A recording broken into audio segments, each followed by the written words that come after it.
Hello, we're here with Phil Cline of Naches Heights Vineyards again. We're actually in the grandfather's homestead cabin, and we're going to focus right now on what makes Naches Heights AVA so special. Phil, I want to talk specifically about the Naches Heights Vineyard AVA, American Viticultural Area. Some people don't know what an AVA is all about.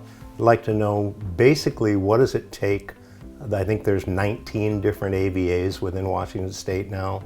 What are the requirements for Naches Heights Vineyards to have been named its own AVA?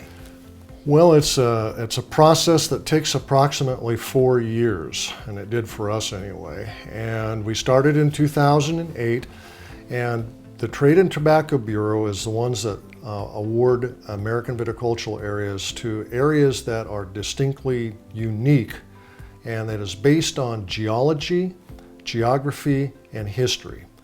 And we felt that we fit all of those very easily because Naches Heights geologically is very interesting. Historically, it's an unincorporated area and been on a map for over 100 years. And as far as the geography is concerned, it's a high elevation plateau above the Yakima Valley on an andesite lava flow. Talk a little bit about that andesite lava flow and how that makes NHV unique. Well, it's very unique in general simply because they believe it's the longest andesite flow in the world. And the andesite came from the Andes. It's the name from the coined from the Andes. And this flow erupted at 1.5 million years ago over the course of a 17 million year old lava flow from basalt. And so our AVA is sitting right on top of this, and there's about 13,000 acres up here. Now there's about 90 acres in grapes.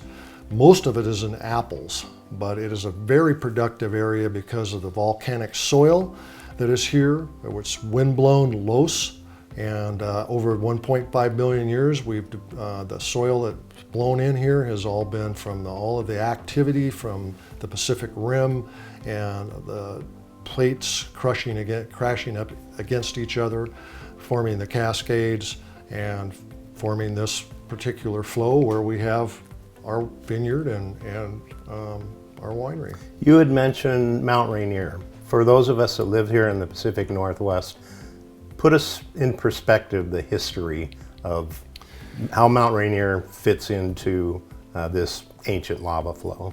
All of us in Washington know Mount Rainier, but what we don't know is that it's a pretty young volcano. It's only 750,000 years old. So this andesite lava flow that came out of the Goat Rocks region west of Yakima in the Cascades erupted 1.5 million years ago. So Mount Rainier didn't even exist when this volcano erupted and spewed lava across the Yakima-Naches floor.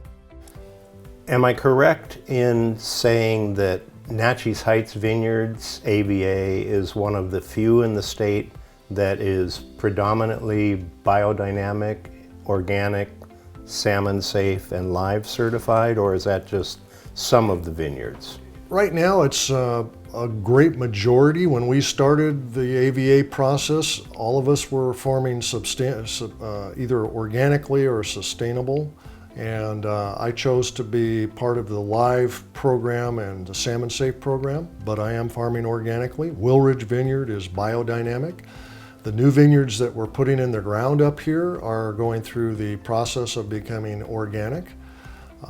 We really believe that as good stewards of the land, that's the best option what we have right now. And I also think it makes a big difference on how our wines are perceived and accepted in the community. I recall talking to you a couple of years ago, and you were describing as a Yakima farmer walking through the vineyards up here that were being farmed biodynamically, and the difference underfoot of the hard pan of most agriculture areas here, and how after a couple of years of farming biodynamically, the soil was softer, there's more cushion. What happens, Jeff, is that compaction from just equipment and things happen. And this soil up here has a certain amount of clay, so that actually helps the compaction. But when you have a healthy environment for the microorganisms that are in the soil, you're going to get more of a spongy feel underfoot. And when we first started at Willridge, it was like walking on concrete.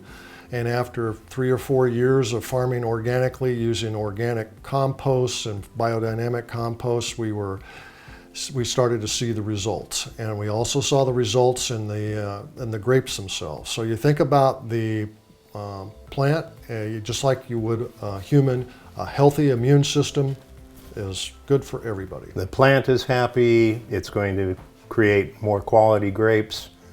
It's going to fight off the things that are out there more easily than a plant that is being sustained in a conventional manner, where you're adding